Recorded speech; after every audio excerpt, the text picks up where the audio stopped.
No RF Convida, o nosso convidado é o jornalista e escritor suíço Patrick Straumann, baseado em Paris desde 1984. Olá, Patrick, tudo bem? Tudo bem, olá Patrícia. Patrick, ele é autor de várias obras sobre o Brasil, inclusive um livro sobre Aleijadinho e La Meilleure Part, Voyage ao Brasil, um relato de viagem. Ele é autor de Aujourd'hui le Brésil, parte de uma coleção da Rádio França Internacional com a editora Casterman. A coautora é Adriana Brandão, colega da redação brasileira e sua companheira na vida real. Para começar, Patrick, o que é esse livro, Hoje o Brasil, e para que público que é? Olha, o editor queria fazer o que se chama em francês um documentário, um livro documentado sobre a realidade do Brasil. E o público-alvo são os meninos, os jovens franceses, entre 11 e 17, 18 anos, para eles terem uma ideia do que é o Brasil, que afinal é pouco conhecido além do futebol, das praias, enfim, todas as imagens que são justas, mas um pouco simplificadoras do que é o Brasil.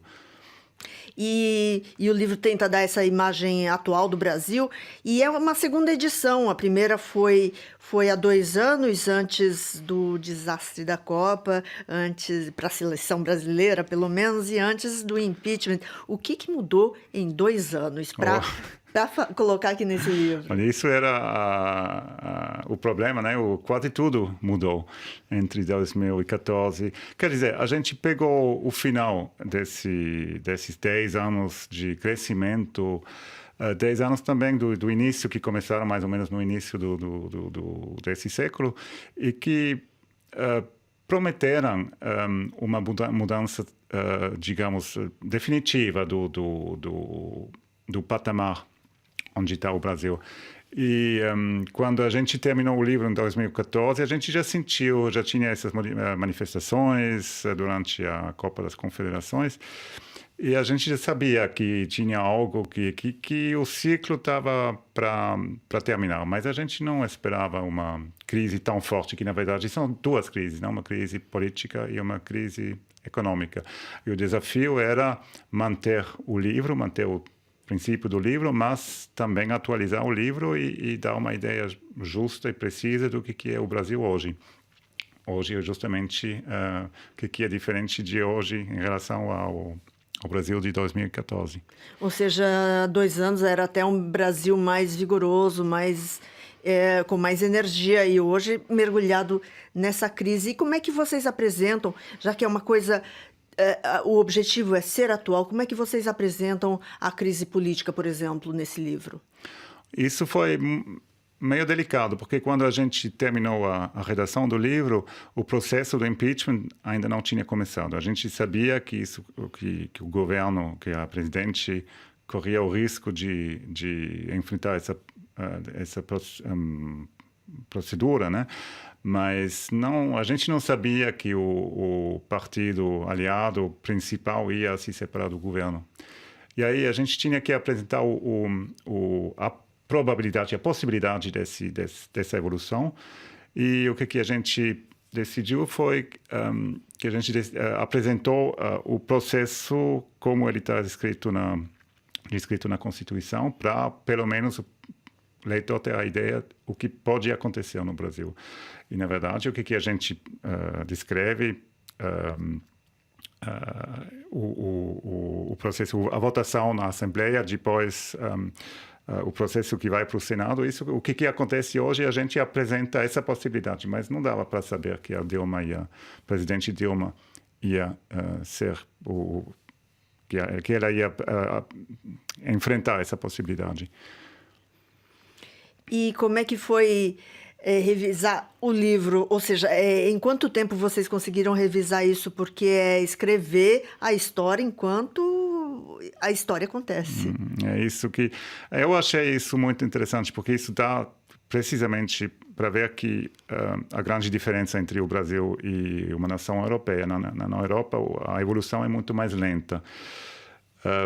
Essa experiência de ver que o Brasil pode mudar completamente em 2 anos me lembrou um pouco essa frase do do Brasil dos anos 50. Vamos fazer uma evolução de 50 anos em 5 anos.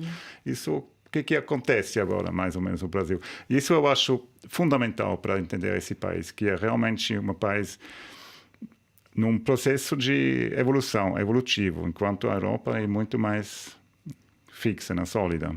O Brasil é um país líquido. E a gente está falando de 2 anos, mas você foi pela primeira vez ao Brasil em 1992, durante uma crise também dos anos Collor. E o que mudou em todo esse período, da primeira vez que você foi ao Brasil até hoje? Olha, evidentemente, hoje eu estou sentindo, eu fiquei triste com essa crise, como todo mundo que ama o Brasil. Mas eu acho que quando eu me lembro o que o Brasil era no início dos anos 90, a crise era muito mais profunda, a situação era muito mais desesperada. Eu me lembro de uma lembrança subjetiva, mas desses grupos de meninos que foram roubar em grupo coisas nas farmácias para se drogar. Isso quase não acontece, pelo menos nas grandes cidades do Sudeste, isso não acontece. Mas o povo é muito menos pobre, a pobreza é muito menos visível. E eu acho que tem feito, inclusive em termos de cidadania, o povo é muito mais, a classe média é muito mais orgulhosa, muito mais, como digamos, consciente dos direitos. Tem muito para fazer, mas eu acho que a crise de hoje não é... o Brasil chegou a um nível que apesar de todas as crises que tem hoje, não é mais o nível dos anos 90. Eu acho que o país está numa situação muito melhor. Ok, ou seja, existe esperança, existe um certo otimismo para você, pessoalmente, ou não? Absolutamente. Eu acho que isso é uma crise pontual, mas a evolução do Brasil, eu acho que o Brasil continua a ser o país que promete, que tem um futuro promissor. Obrigada, Patrick Straumann, autor de Aujourd'hui le Brésil, junto com Adriana Brandão, que veio aqui conversar com a gente sobre o Brasil. Obrigada. Eu agradeço. Muito obrigada, Patrícia.